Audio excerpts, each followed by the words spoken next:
If I could help people understand this one piece of information, it would clear up so much confusion as it relates to rehab and even training.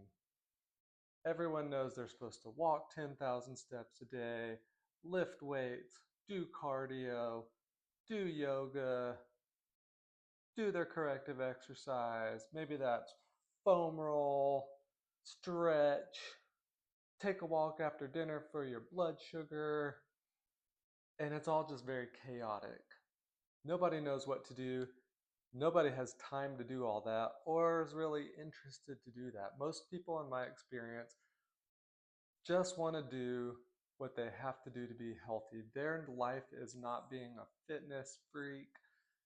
They just don't want to hurt. They want to be able to live the life that they want to live without pain. And that's sort of what this is explaining. Capacity versus demand. It's that simple. If you have the capacity for X and you're asking Y of it, you're not healthy.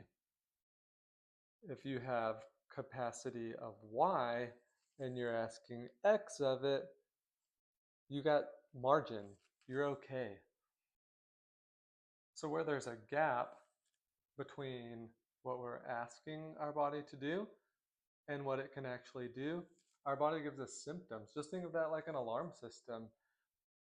The body is designed in a really good way so that it gives you pain as information to tell you to stop. If you keep pushing through those symptoms when your body does not have the capacity for the demands that you're asking of it, something will eventually break. So in a general sense, we're trying to manage capacity versus demand. But how do we actually do that practically? Well, each person asks different things of their body. One person wants to golf, the other person wants to run a marathon. And so that capacity that we develop is obviously going to look different. So imagine if we could take capacity and all the components of what we would measure. That's what this slide is trying to represent. Strength, endurance, movement quality, balance and control, load tolerance, recovery. So imagine someone wants to do a squat. That's pretty simple. There's a certain capacity to actually lift that weight. Can your muscles produce the force to lift that weight? That would be strength. Where you don't have enough strength, there's a gap in your capacity versus demand.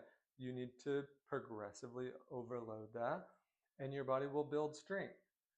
Endurance.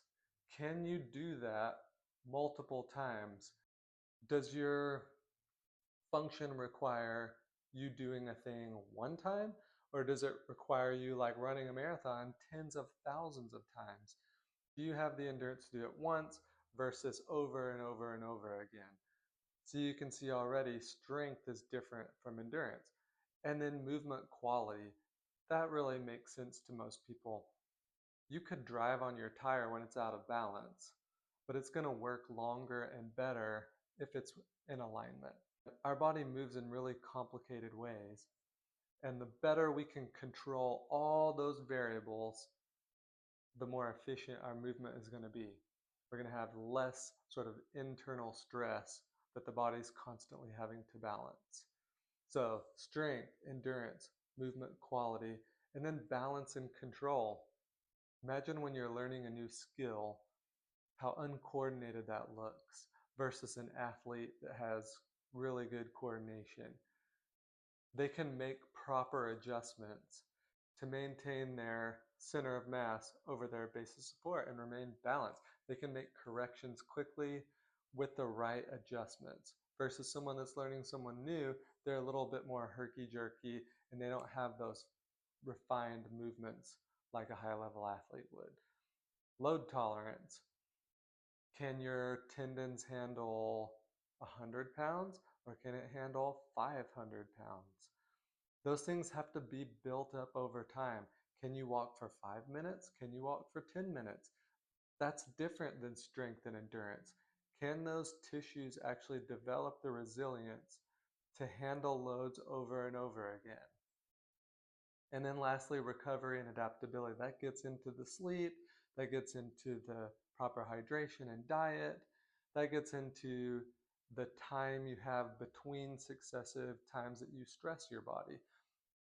We stress our body, there's an alarm. Our body does not want to change if it doesn't have to. And so we basically have to force it to do that by stressing it. Then we allow it to recover and it becomes more adaptable to that same stress over time.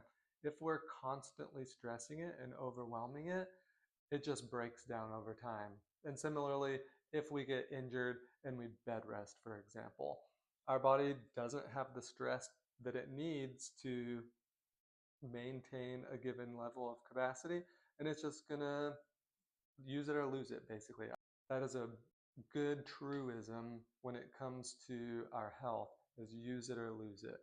To clear up some of the confusion as it relates to what do you actually need to be doing? How do you stress your body? Do you golf? Do you play yoga? Do you run? Do you travel? All of those things have their own capacity profile. Are there gaps? Where there are gaps, you specifically train that gap. If you build the capacity for that given demand, your body will become more resilient and you'll be healthy.